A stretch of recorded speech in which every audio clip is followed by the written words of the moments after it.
Hey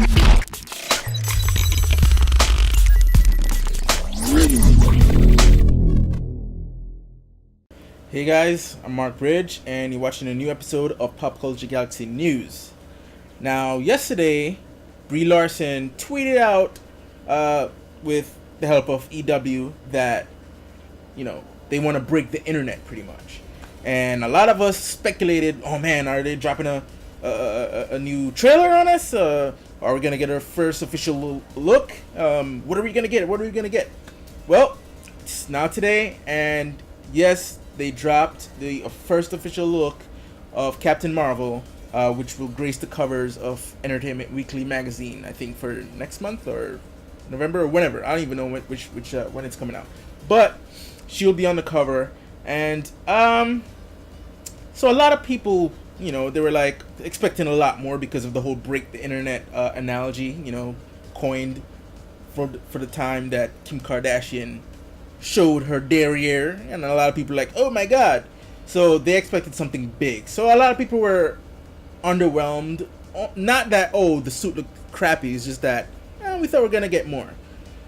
But it's just the beginning. EW not only showed that, they showed a lot more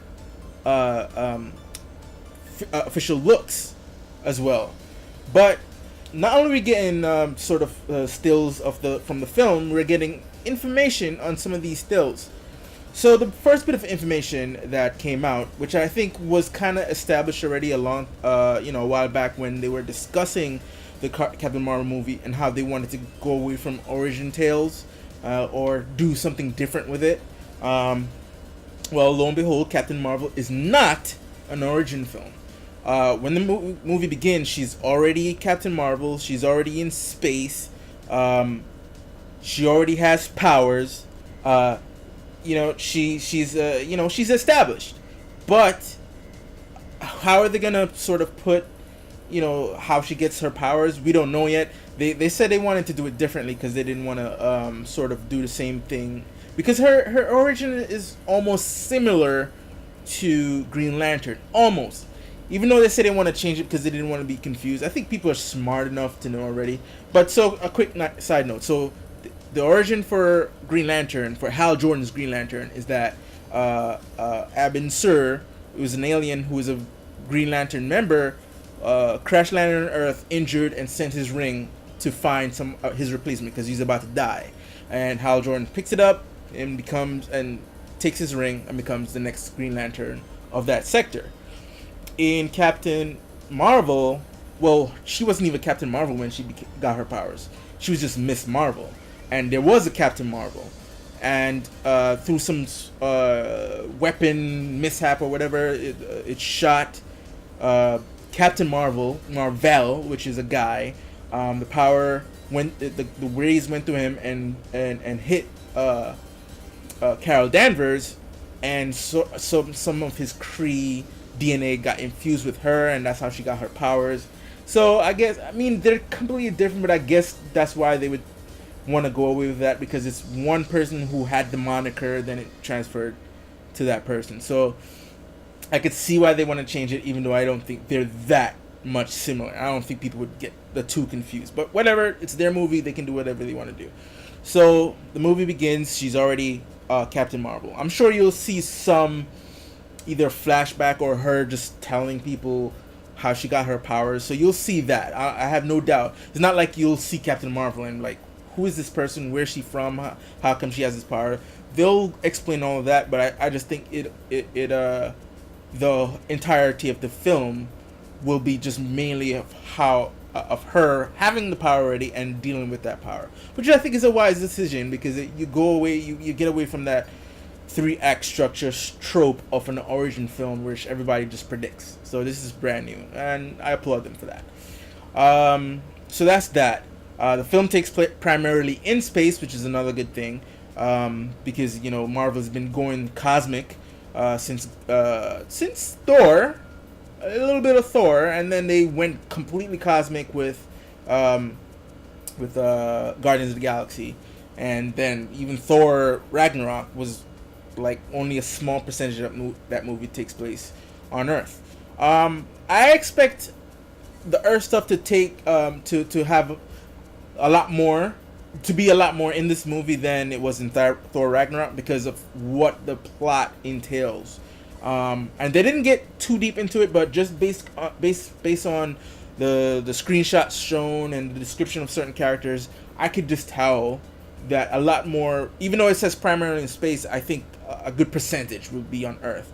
The Earth stuff will obviously entail the Skrulls coming to Earth, and then also Nick Fury is in this movie, so and he has a relationship with her, so obviously this a lot of it will deal with a lot of Earth stuff. So what else? So what they describe about Captain Marvel, Carol Danvers' character, she is a member of a Kree organization called the Starforce, and this is led by Jude Law's character, which they haven't really said her name yet. Said his name yet? Did I say her? They haven't said his name yet, but he's leader of the squadron, the Starforce squadron. Now the Starforce squadron, this is what's really blowing my mind here. So Korath the Pursuer, who you saw in Guardians, the first Guardians Galaxy, played by Jaimin Hansu, he's actually a member of Starforce. And as well as Gemma Chan, the beautiful Gemma Chan, I just love her from Humans. She is playing Minerva, and she's also a member of Starforce. And one of the pictures shows the Starforce members, including Carol Danvers, with Ronan the Accuser, and what's his name, Jude Law's character standing beside him. So that believes, and the fact that Starforce is a Kree organization means that Ronan plays a sort of a pivotal role within this group, and you can kind of see the knittings of how Ronan sort of separates himself from the Empire and takes Korath with him, because maybe like some politics is happening within the Kree world order, and that just doesn't mesh well with what Ronan wants. So you can see him sort of moving off from there. So like that picture was just intriguing enough already. And then what else? You have pictures of course, de-aged Nick Fury. It looks pretty good, even though it's a motion. It's a still picture. You could see that they did their best to youthify him, and it looks good with a still picture. I just want to see it in motion if they're able to pull it off. So far they've pulled it off with Michael Douglas's character Hank Pym. They pulled it off with Kurt Russell in Guardians. They pulled it off with they aged up. Haley Atwell as Peggy Carter. So they've been doing it pretty good so far, but in small dosages. Now, I don't know how much Nick Fury is in this movie, but I figure he'll be in it a lot. So they pretty much will have to do it every time he's on screen. But they have time. It's Marvel. They've been doing well with the special effects front, especially for the latest films. Like Growing Pains was in Phase 1 and a little bit of Phase 2, but I think the second half of Phase 2 on to Phase 3, they've been firing on all cylinders when it comes to special effects. So I have no worries about that part of it. And then you have Lashana Lynch. She plays Maria Photon Rambo, which is the mother of Carol Rambo. Monica Rambo, which is Carol's best friend in the comics. Which could mean that, like, when they do future Captain Marvel movies, that she becomes friend with the daughter because she was friends with the mother. Even though in the comic books, Monica becomes Photon. So I don't know what they're doing with that. It kind of, speaking of Green Lantern, it kind of reminds me of when they made what's her name? His love interest in Green Lantern, her call sign is Starfire. Not Starfire, it's Star Sapphire. That was her or Sapphire, I think was her call tag. But I don't know. I don't know too much about the Captain Marvel um, lore. Only just the minor stuff, and because she's kind of associated with the X-Men is my favorite, and that's how Rogue gets her powers, by absorbing Captain Marvel's power. So that's how I was really introduced to Captain Marvel, because of Rogue, or Miss Marvel, I should say, as she was at the time. It was only in the last within the last 5 years or six that she became Captain Marvel. So it's a pretty recent thing. She was Miss Marvel for the majority of her superhero career. What else are we gonna talk about? So we get our first look at the Skrulls. Now, if you know the Skrulls from the comics, they look pretty much like how Thanos looked, just green, with the raisin chin. That's pretty much Thanos and the Skrulls. But we were wondering how they would sort of design them so that a lot of sort of the general public don't look at them as are they related to Thanos, or there's just a green version of Thanos' race or something like that. And they managed to pull it off. Like, they look, they still have a crinkled up chin, but it's not as defined as Thanos' chin. And they look more like elves than sort of a green version of Thanos' race. So, but yeah, they managed to keep it true to the comics, but give it its own flair, and I like that. They look pretty cool. And the picture that they showed of it looks like they're emerging from the sea, and I have a feeling like that shows how they first got to Earth. I don't think that scene. I could be wrong. I don't think that scene is later on in the film. I think it's like maybe the beginning of how they got to Earth, and they've been living amongst us for a long time. And Captain Marvel and her crew, the Starforce, are sent to basically read out all of the agents, the Skrull agents that have been on Earth. And I think that's how they get entangled with Shield, and how Nick Fury has to work with them to pretty much stop the secret invasion, so to speak.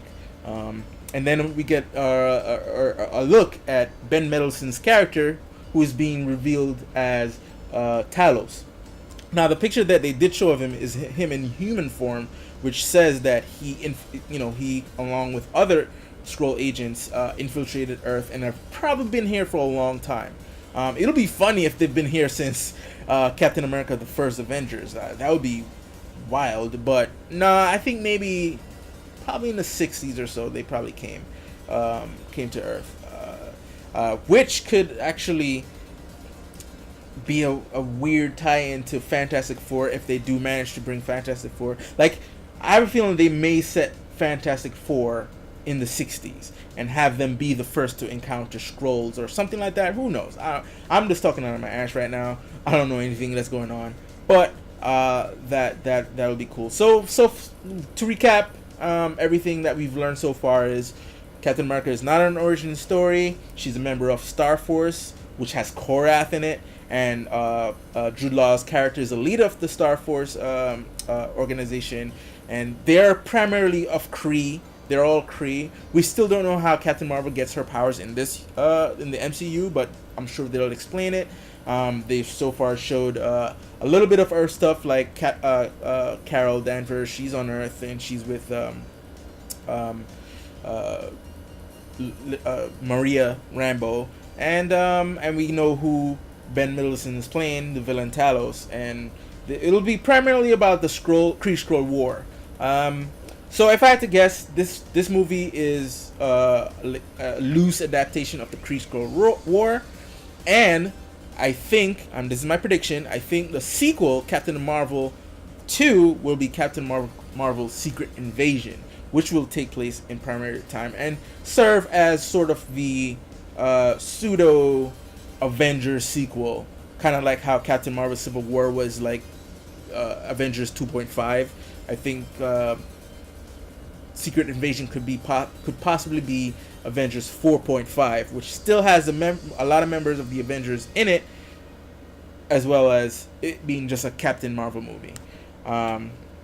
So yeah, I think that's all the news so far. I think this is just the first of a bunch of information that will be revealed throughout the rest of the week. I think we're probably due for a trailer pretty soon. If I had to guess, maybe by the end of the weekend, probably the first thing next week, we'll definitely see a trailer. So guys, let me know what you think of everything we've discussed here. What did you think of all the cool new details that we found out about Captain Marvel, about how her suit looks, which looks, it's a still picture. It looks good, even though the cover, it looks kind of really Photoshop. I just want to see it in motion. But let me know what you think of all the official looks that we've seen so far, and are you excited for Captain Marvel? I'm sure you are. That's one of the most anticipated movies, along with Avengers 4 for next year. And comment down below, leave all that like and share, and hit that subscribe button, people. Let me get to 1,000 subscribers. I'm trying to get on that journey. So until next time, folks, peace.